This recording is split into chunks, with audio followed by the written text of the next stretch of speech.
नमस्कार दोस्तों, स्वागत है आप सबका जैन इन्वेस्टर्स यूट्यूब चैनल में। आज हम एक ऐसी कंपनी का स्टॉक देखने वाले हैं दोस्तों, जिसके स्टॉक ने बीते एक साल में 66% का रिटर्न दिया है और इसके साथ एक स्ट्रॉन्ग परफॉर्मर रूप के स्टॉक के रूप में सामने आया है दोस्तों। एक साल पहले इस कंपनी के शेयर की कीमत लगभग 1200 के करीब थी, जो अब 1930 रुपए के लेवल तक जा चुकी है और 2000 की लेवल छूते छूते रह गई है दोस्तों। तो ये स्टॉक है KEI इंडस्ट्रीज का स्टॉक दोस्तों। ये कंपनी जो है वो केबल और तारों का निर्माण करती है। तो चलिए देखते हैं आज हम किन किन सेक्शंस पर नजर डालने वाले हैं। सबसे पहले हम आज देखने वाले हैं कंपनी के शेयर का परफॉर्मेंस या स्टॉक का परफॉर्मेंस। उसके बाद बिजनेस ओवरव्यू पर नजर डालेंगे, प्रोडक्ट पोर्टफोलियो की बात करेंगे, कंपनी प्रेजेंस की बात करेंगे, उसके बाद financial overview, quarterly and yearly results, positive and negative points के साथ साथ की फैक्टर्स पर भी नजर डालने वाले हैं और उसके बाद देखेंगे कि शेयर की टारगेट प्राइस कहां पर जाके सेट होती है दोस्तों। तो बिना वक्त गवाए आज का वीडियो शुरू करते हैं और देखते हैं कंपनी के स्टॉक का पास्ट परफॉर्मेंस। चलिए देख लेते हैं इस शेयर का परफॉर्मेंस। अगर यहाँ पर देखें दोस्तों, तो मैंने एक साल का जो परफॉर्मेंस चार्ट है वो यहाँ पर प्लॉट कर दिया है और जैसा कि आप देख पा रहे हो, पिछले एक साल में इस शेयर ने 65.81 लगभग 66% का रिटर्न दिया है अपने शेयर होल्डर्स को। मेरे को जो बात ज़्यादा पसंद आती है दोस्तों, ये शेयर जो है वो बहुत ज़्यादा उतार चढ़ाव भरा नहीं रहता है और एक कंसिस्टेंट परफॉर्मेंस ये दिखा रहा है कंटिन्यूसली।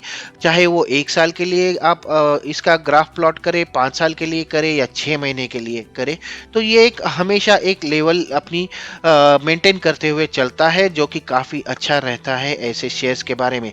आइए अब अगर देखें तो पिछले 1 जनवरी से यानी कि इस YTD का परफॉर्मेंस अगर देखें तो लगभग 30% का कंपनी ने ऑलरेडी रिटर्न दे चुका है इस शेयर अपने शेयर होल्डर्स को। यहाँ पर भी जो परफॉर्मेंस है वो कंसिस्टेंटली इंप्रूव होता हुआ देखा जा रहा है। पिछले 6 महीने की बात करें तो 6 महीने में लगभग 24% का इसने अपने शेयर होल्डर्स को रिटर्न दे दिया है। एक महीने में लगभग 10% का और पिछले 5 दिन में भी ये लगभग 2.5% उछल चुका है शेयर। तो कल से अगर देखें तो यहाँ पर लगभग 6% 2 दिन के अंदर ही उछला है शेयर।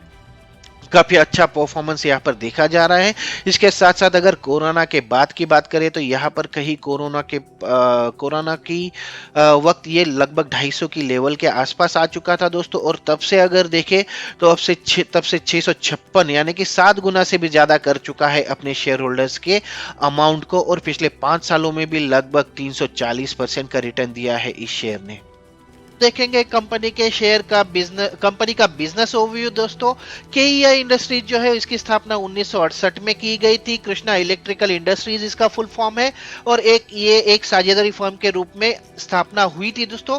ये केबल और वायर्स की निर्माता कंपनी है, जिसमें हाउसिंग वायर से लेकर extra high voltage EHV cable तक के प्रोडक्ट पोर्टफोलियो शामिल है और आगे बिजली और ट्रांसमिशन परियोजनाओं के लिए engineering, procurement and construction EPC सेवाओं में भी कंपनी इन्वॉल्व है दोस्तों। वित्त वर्ष 2018 से 19 में कुल केबल और वायर उद्योग में इसकी लगभग 6% की हिस्सेदारी और संगठित केबल और वायर उद्योग में इसकी 7.5% से ज्यादा की हिस्सेदारी थी दोस्तों।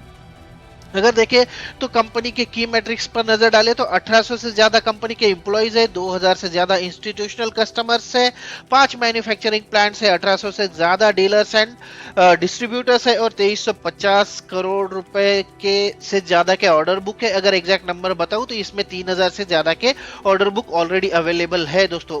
इसके बाद अगर नजर डाले कंपनी किन किन सेक्टर्स को या फिर इंडस्ट्रीज को टारगेट करती है, वैसे अगर वायर्स की बात करें तो वायर्स हर सेक्टर में चाहिए होती है दोस्तों। ऐसा कोई सेक्टर नहीं है जहां पर वायर का यूज नहीं होता है, लेकिन mainly power, oil and gas, real estate, cements, railways, automobile, steels, fertilisers, इन सेक्टर में वायर्स का जो है या फिर इसके प्रोडक्ट्स का जो है वो काफी ज्यादा यूज होता है दोस्तों। अगर इसके की क्लाइंट्स की बात कर ले तो इसमें बहुत सारे क्लाइंट्स है दोस्तों, मैं सारे कवर नहीं कर सकता। मैंने मेन सेक्शंस के उठाए हैं, जैसे पावर सेक्टर है, उसके बाद देखे तो पावर सेक्टर से ही इतने सारे कस्टमर्स है कंपनी के पास। बीएसईएस है, सीईएससी है, महावितरण है, केएसईबी है, इसके साथ साथ NHPC, NPCIL, power grid, siemens, Tata power, Suzlon, UPCL, बहुत सारे इसके ऑलरेडी कस्टमर्स है पावर सेक्टर से। इसके बाद आगे बढ़ के अगर देखें तो सोलर प्रोजेक्ट से इसके आदित्य, उसके बाद क्लीन मैक्स, इमामी, इन्फिनिटी जैसे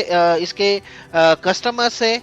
सुजलॉन है, टैस एजीटी है, विंड फार्म में Inox wind, Suzlon, wind farm, इसके साथ साथ मल्टीप्लेक्सेस में भी आइनॉक्स पीवीआर है, होटल्स में आईटीसी है, मरीन लाइन में अगर देखें तो एनटीपीसी, टाटा पावर जैसे इसके कस्टमर्स है। गोवा शिपयार्ड है, लावगान डॉकयार्ड है, माजगान डॉक है, गार्डन रीच शिप बिल्डर्स है।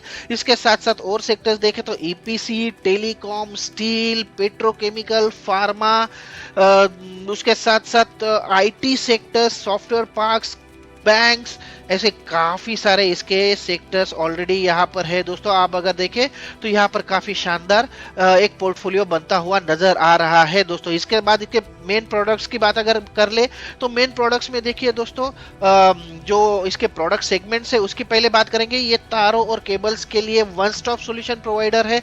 ईपीसी क्षेत्र ने अपने स्थिति को और मजबूत किया है इस कंपनी ने। इसके प्रोडक्ट पोर्टफोलियो में सबसे पहले आता है केबल्स, जो अतिरिक्त उच्च वोल्टेज यानी ईएचवी 9%, उच्च तनाव यानी हाई टेंशन वाले एचटी 14%, कम तनाव यानी लो टेंशन वाली जो एलटी वायर्स है वो 42% की हिस्सेदारी रखती है। इसके बाद नेक्स्ट सेगमेंट है house wire and winding wire, HW and WW, ये 17.5% के आसपास का इसका स्टेक है। घरेलू और कमर्शियल बिल्डिंग्स में वायरिंग के लिए हाउस वायर का उपयोग किया जाता है, जबकि वाइंडिंग वायर जो है वो सबमर्सिबल पंप निर्माताओं और रिवाइंडर्स की अधिकतम रेंज की सर्विस ऑफर करती है दोस्तों।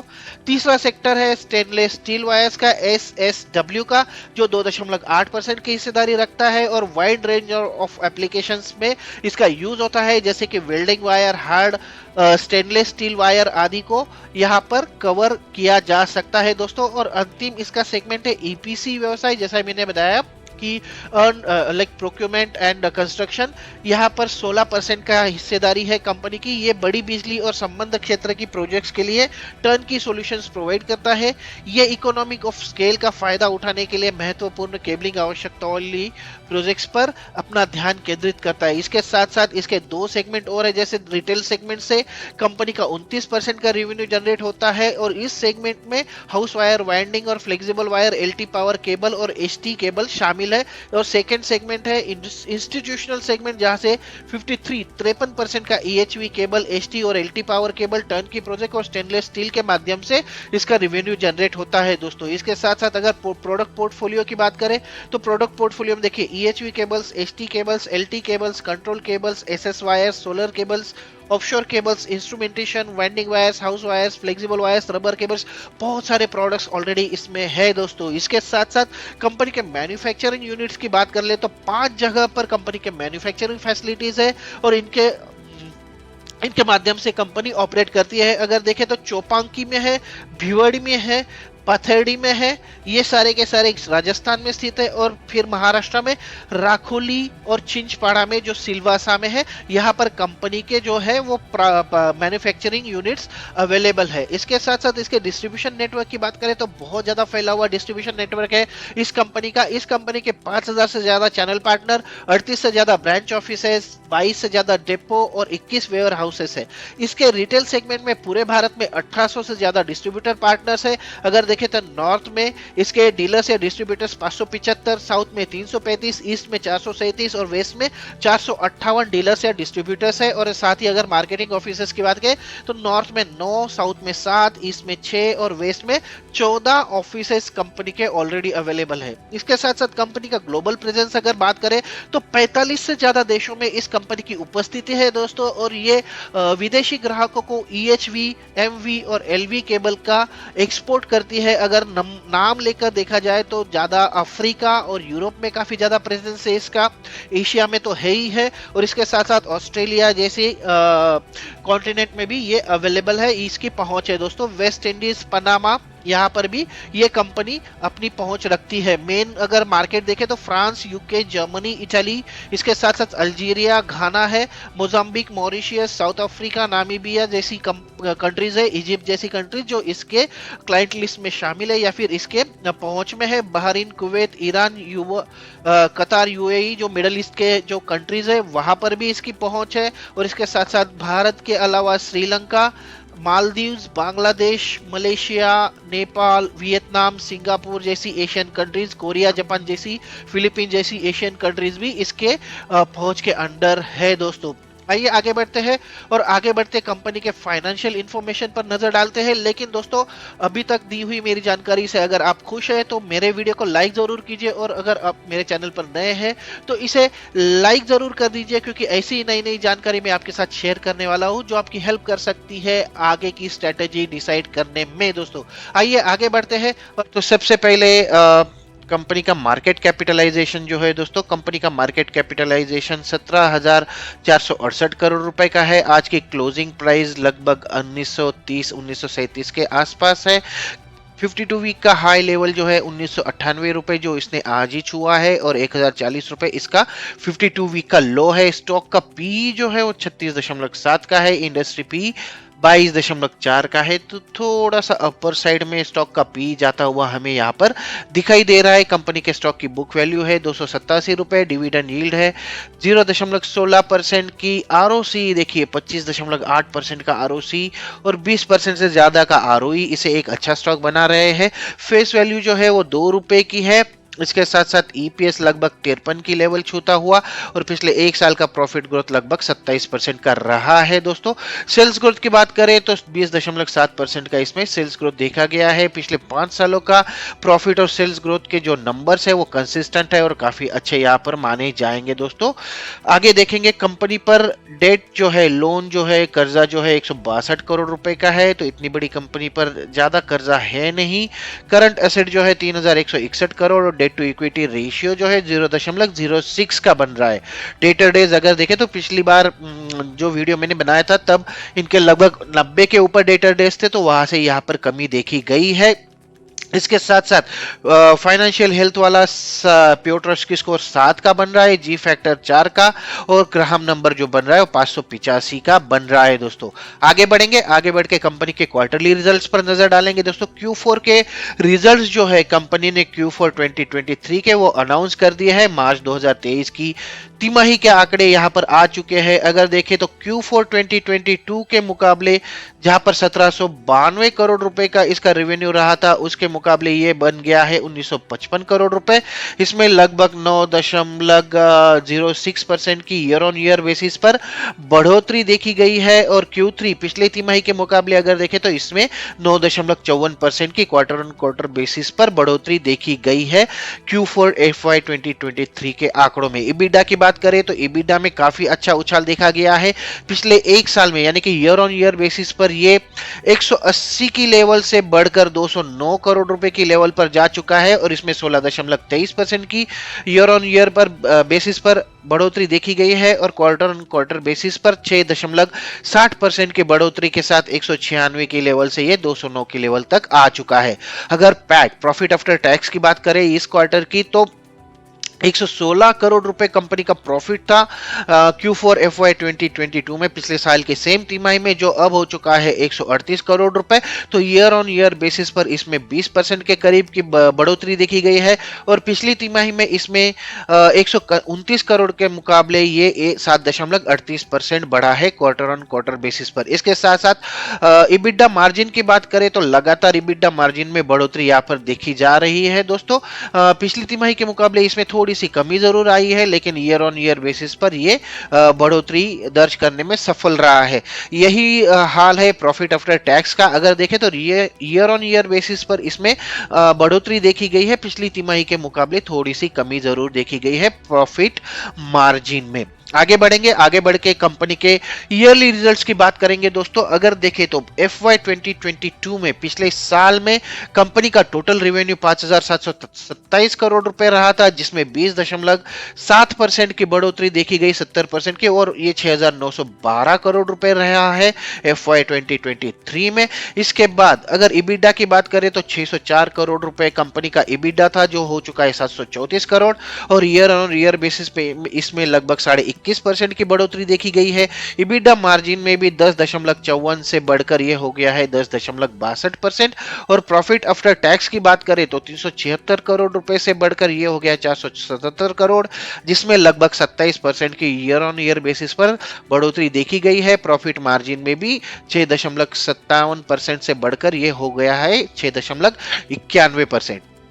आगे बढ़ेंगे दोस्तों, आगे बढ़ के कंपनी के रिवेन्यू ब्रेकअप पर जरूर नजर डालेंगे। अगर यहाँ पर देखें तो यहाँ पर अलग अलग सेक्शन है, जैसे कि हमने पहले भी देखा कि कंपनी का प्रोडक्ट पोर्टफोलियो में काफी सारे सेक्शंस है, और इन सारे सेक्शंस को अगर देखें तो सबसे ज्यादा रिवेन्यू कंपनी को मिला है एलटी सेक्शन से, उसके बाद HWWW सेक्शन से 478 करोड़ रुपए, हायर टेंशन से 357 करोड़ रुपए, एसएस वायर से 63 करोड़ रुपए, ईपीसी से 135 करोड़ रुपए, और ऑदर से लगभग 111 करोड़ रुपए का कंपनी का रिवेन्यू रहा है। ये था क्वार्टर 4 के आंकड़े थे, ये मार्च 2023 की तिमाही के। अगर पूरे साल की बात करें तो कंपनी को हायर टेंशन वायर की जो बिक्री या रेवेन्यू रहा है 1208 करोड़ रुपए, लोअर टेंशन वायर से 2841 करोड़ रुपए का रेवेन्यू जनरेट हुआ है। इसके बाद एचडब्ल्यू और डब्ल्यूडब्ल्यू से 1855 करोड़ रुपए का, और ईएचवी से 366 करोड़ रुपए, ईपीसी से 405 करोड़ रुपए, एसएस वायर से 248 करोड़, और ऑदर से कंपनी को 11 करोड़ रुपए का नुकसान यहां पर देखा गया है। तो ये था रिवेन्यू ब्रेकअप। इसके बाद हम शेयर होल्डिंग पैटर्न पर जरूर नजर डालेंगे दोस्तों।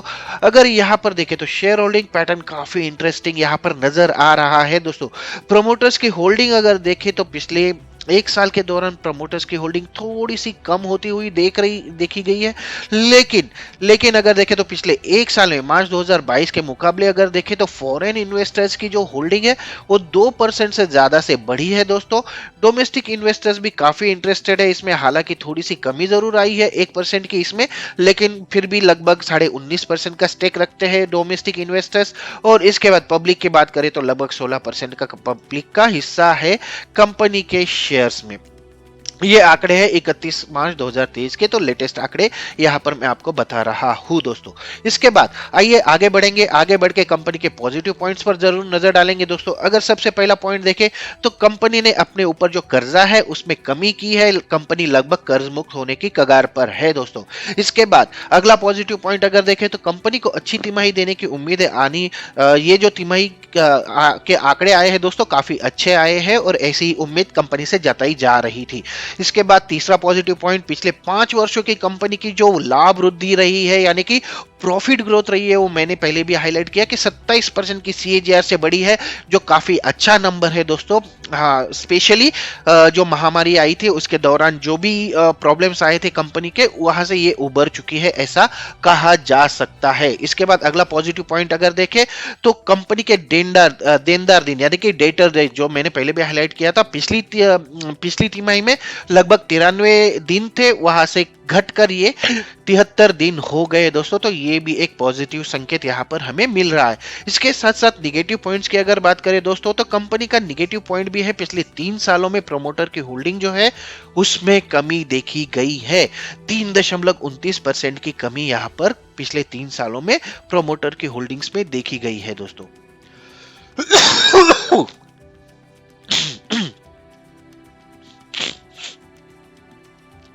चलिए आगे बढ़ते हैं और आगे बढ़ के देखते हैं कंपनी के की फैक्टर्स दोस्तों। यही वो फैक्टर्स होते हैं जिनके बेसिस पर कंपनी के शेयर की टारगेट प्राइस या फिर कंपनी की शेयर की आगे की जो चाल है वो डिसाइड होती है दोस्तों। तो सबसे पहला पॉजिटिव पॉइंट या फिर की ग्रोथ अगर फैक्टर अगर देखें तो कंपनी का ऑर्डर बुक, जी हाँ दोस्तों, कंपनी का ऑर्डर बुक जो है वो 3,568 करोड़ रुपए का है। काफी स्ट्रॉन्ग ऑर्डर बुक यहाँ पर देखा जा रहा है दोस्तों। एक्सपोर्ट रेवेन्यू जो है वह 10% का यहाँ पर मेंटेन किया है कंपनी ने। एक्सपोर्ट से जो रेवेन्यू आता है वो 10% का है। इसके बाद नए भौगोलिक क्षेत्रों में प्रवेश करने पर कंपनी फोकस कर रही है। ये मिडल ईस्ट, ऑस्ट्रेलिया जैसे प्रमुख मौजूदा बाजारों में अपनी उपस्थिति को मजबूत करना चाहती है, और उसके साथ साथ नए भौगोलिक क्षेत्र, नए जियोग्राफिकल एरियाज में प्रवेश करने पर कंपनी फोकस कर रही है। इसके साथ साथ ये घरेलू और औद्योगिक केबल और तारों दोनों पर जोर देने के साथ साथ एक नया अधिकृत डीलर और वितरण नेटवर्क बनाने बढ़ाने पर फोकस कर रही है दोस्तों, जिस पर काम ऑलरेडी शुरू हो चुका है। इसके साथ साथ इस कंपनी को पिछले 1 साल पहले एक बड़ा ऑर्डर मिला था 400 किलोवाट के EHV केबल्स के एग्जीक्यूशन एंड सप्लाई के लिए। एक लैंडमार्क ऑर्डर मिला था दोस्तों, ये अब तक का 400 केवी केबल के लिए प्राप्त सबसे बड़ा सिंगल ऑर्डर था दोस्तों। तो उस पर काफी काम किया है और कंपनी उस पर फोकस कर रही है दोस्तों। आगे बढ़ेंगे, आगे बढ़ के कंपनी के शेयर की टारगेट प्राइस यहां पर हम जरूर देखेंगे दोस्तों। टारगेट प्राइस के हम ये भी देखेंगे कि कंपनी के शेयर की टारगेट प्राइस किस बेसिस पर यहां पर सेट की जा रही है। अगर सबसे पहले देखें तो मार्च 2023 का जो प्रॉफिट है कंपनी का, उसमें 27% की एक स्ट्रांग बढ़ोतरी देखने को मिली है। पास परफॉर्मेंस कंपनी का शानदार रहा है। इसके साथ साथ स्पेसिफिक पीरियड की बात करें तो कोरोना के बाद कंपनी के परफॉर्मेंस में जबरदस्त उछाल देखने को मिला है दोस्तों। लगभग 7 से 8 गुना हो चुका है इसके शेयर होल्डर्स का पैसा या फिर इसके शेयर का रेट कोरोना के बाद। और मार्च 2022 के मुकाबले मार्च 2023 के प्रॉफिट में भी, जैसा कि मैंने हाईलाइट किया, 27% की बढ़ोतरी देखी गई है, जो कि एक पॉजिटिव इंडिकेशन है कंपनी के ग्रोथ के बारे में। साथ ही कंपनी ने बड़े बड़े ऑर्डर्स हासिल किए हैं और उन्हें पूरा करने के लिए अपने मैन्युफैक्चरिंग फैसिलिटीज को बढ़ाने पर भी कंपनी काम कर रही है दोस्तों। इसके बाद अगर देखें तो डेट टू इक्विटी रेशियो जो है दोस्तों 0.06 का है, जो कि काफी कम माना जाएगा। इसके अलावा गवर्नमेंट के जो आत्मनिर्भर भारत मिशन जैसी जो योजनाएं हैं, उसका भी कंपनी को काफी फायदा मिल सकता है आने वाले समय में। और इसके साथ साथ कंपनी जो है वो अपने वीक पॉइंट्स को आइडेंटिफाई करके उन पर काम कर रही है, उनको इंप्रूव करने पर काम कर रही है, जिसके तहत कंपनी न्यू ज्योग्राफीज में या फिर नए नए भौगोलिक क्षेत्र में अपना बिजनेस बढ़ाने और डिस्ट्रीब्यूशन नेटवर्क स्ट्रांग करने पर फोकस कर रही है। साथ ही ओवरसीज एक्सपेंशन भी कर रही है दोस्तों। हमारा मानना है कि ये सारे फैक्टर जो है कंपनी के शेयर की प्राइस डिसाइड करने के लिए मुख्य कारण रहेंगे आगे जाके। इसके बाद अगर देखें तो पिछले 1 महीने में ये शेयर जो है दोस्तों वो काफी अच्छा परफॉर्मेंस दिखा चुका है। पिछले 6 महीनों में इसमें लगभग 27% की बढ़ोतरी देखी गई है। तो मेरा तो अनुमान ये है कि छोटा मोटा करेक्शन जरूर होगा इसमें, और ये 4 से 5% के आसपास यहाँ पर मिनिमम करेक्शन होना चाहिए इस शेयर में आने वाले 1 से 2 महीनों में। और ये 1800 से 1850 की लेवल तक नीचे आने की उम्मीद है दोस्तों।